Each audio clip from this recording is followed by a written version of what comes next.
indictment for the alleged offence punishable under section 30234 yes, of IPC. My lord, there is the eyewitness in this mechanism. There is the eyewitness, my lord, in this case, my lord. And after the investigation, charge sheet has been filed, my lord, and allegations against the other co-accused, Kana Nath, who had sustained injury to the deceased, my lord, Vikram, my lord. And my lord, it is the admitted fact, my lord, that there is no enmity between the parties, and my lord, this incident occurred in a spare of... तो eyewitness account है आपके. But my lord, applicant have not any weapon, and applicant have not committed any marpeat with the any witness, my lord. Only because he was the brother of the, my lord, other co-accused, my lord, who is the Kana Nath. यादी नालसी में आए हैं मालूम इसमें सफेद Maruti eco गाड़ी में कुछ लोग गाड़ी बैठे थे. लोग गाड़ी आगे तभी विक्रम सफेद रंग की बनियान पहने वाले आदमी से पूछा कहाँ से आ रहे थे. उसने कहा चिचोली चंडी मंदिर से आ रहे हैं. विक्रम ने नाम पूछा तो उसने अपना नाम बंजारा बताया था. उसके साथ ही मोटी शर्ट तगड़े आदमी का नाम कर्ण नाथ था. उसके साथ बनियान पहने वाले दीपक नाथ था. विक्रम चौहान के बाद देर बाद बातचीत के दौरान named FIR named FIR, but no role attributed, my lord. And as per the, my lord, judgment of the, my lord, Supreme Court. Yes, then what happened? आगे बढ़ी, my lord.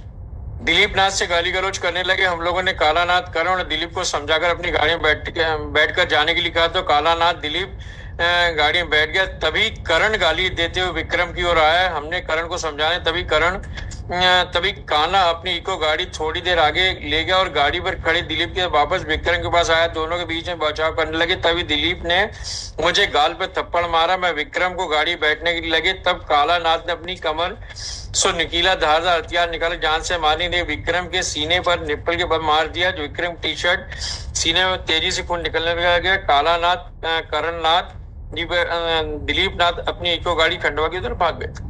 इंटेंशन था, सभी एक साथ थे.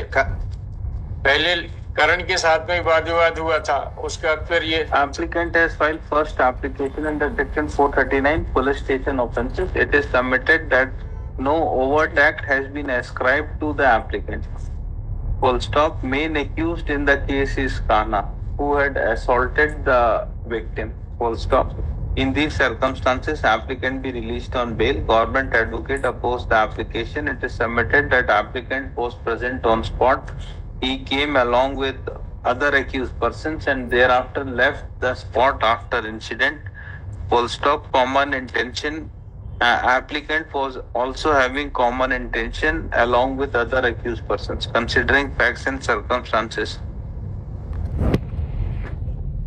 yes. मर्डर का कैसे बताएंगे? तो कमर में रखा हुआ था, उसने निकाल के मार दिया. इन्होंने तुम्हारा ही नहीं कुछ किया भी नहीं. एक साथ सभी पहले वाद विवाद. हाँ, एक साथ आए थे पर दिलीप के साथ वाद विवाद हुए.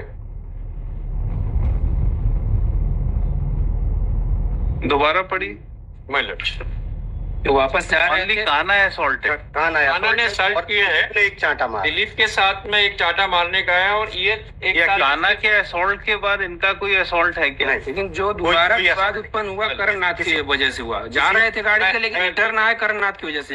ये वो कहते पढ़ देंगे तो उनके लिए. कालानाथ दिलीप गाड़ी में बैठ गए. तभी करण गाली देते हुए विक्रम की ओर आया तो हमने करण को समझाने लगी. तभी कालानाथ अपनी इको गाड़ी थोड़ी आगे ले गया और गाड़ी खड़े दिलीप के साथ वापस विक्रम के पास आया. हम लोगों को बीच में बचाव करने थे. दिलीप ने मुझे गाल पे थप्पड़ मारा. विक्रम सिंह को गाड़ी में बैठने लगे. तभी कालानाथ ने अपनी कमर से नुकीला धारदार हथियार निकाला. जान से मारने नीयत से विक्रम के सीने की निप्पल के पास मार दिया, जिससे विक्रम टी शर्ट सीने. इनका नॉलेज कैसे, इंटेंशन कैसे एट्रीब्यूट करेंगे? लड़ाई हो रही थी, उसने उठा के मार दिया. He was not armed. उसके बाद इसने मारा भी नहीं.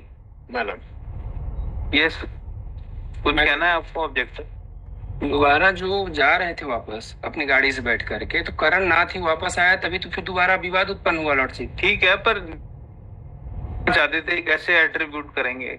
इसके द्वारा तुम्हारा नहीं है. क्या लिखा ये?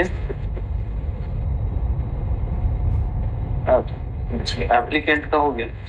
ये का भी heard the council for the parties considering facts available on case diary, it is Kana who is said to have assaulted the deceased with a pointed and sharp object. Full stop. Applicant was not carrying any dangerous weapon with him. It is also not the case of prosecution that applicant had also assaulted the deceased with hands and fist or with any weapon.